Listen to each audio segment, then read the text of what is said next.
ঢাকা ৮ আসনের সম্ভাব্য স্বতন্ত্র প্রার্থী ইনকিলাব মঞ্চের মুখপাত্র শরীফ ওসমান হাদীকে গুলির ঘটনায় সামনে আসছে নানা প্রশ্ন। এই গুলি কি শুধু ঢাকায় ছোড়া হয়েছে, নাকি এর নির্দেশ এসেছে সীমান্তের ওপার থেকে?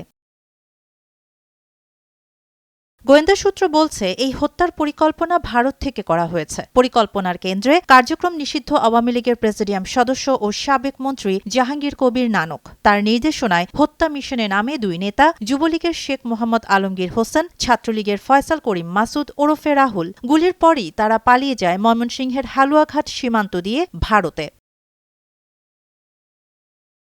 গোয়েন্দাদের দাবি, নানকের ব্যক্তিগত সহকারী মাসুদুর রহমান বিপ্লবের তত্ত্বাবধানে হত্যাকারীরা এখন ভারতে। এদিকে গুলির ঘটনায় ব্যবহৃত মোটরসাইকেল জব্দ করা হয়েছে। গ্রেপ্তার মোটরসাইকেলের মালিক আব্দুল হান্নান ৩ দিনের রিমান্ডে। আলমগীরের দুই ঘনিষ্ঠ সহযোগী মিলন ও হাবিবকে আটক করেছে ডিবি। ঘটনার দিন শুধু আলমগীরের সাথে এই দুই সহযোগীর ফোনালাপ হয়েছে ১২৬ বার।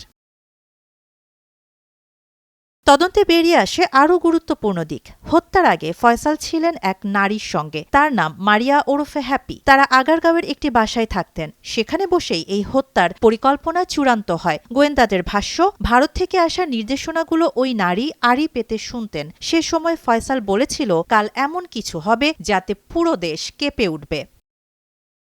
গোয়েন্দারা বলছে, হাদীর আশপাশের কয়েকজনও এখন সন্দেহের তালিকায় আছে। ঘটনার দিন মতিঝিল মসজিদের সামনে দীর্ঘ সময় অবস্থান, আর ঠিক তখনই একটি গুরুত্বপূর্ণ সিসিটিভি অকার্যকর। কাকতালীয় নাকি ভেতরের কেউ?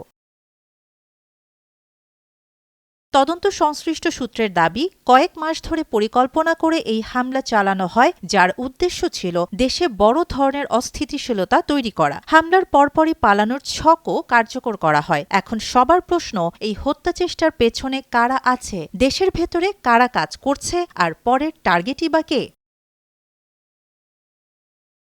শাহানা জাহান, নয়াদিগন্ত।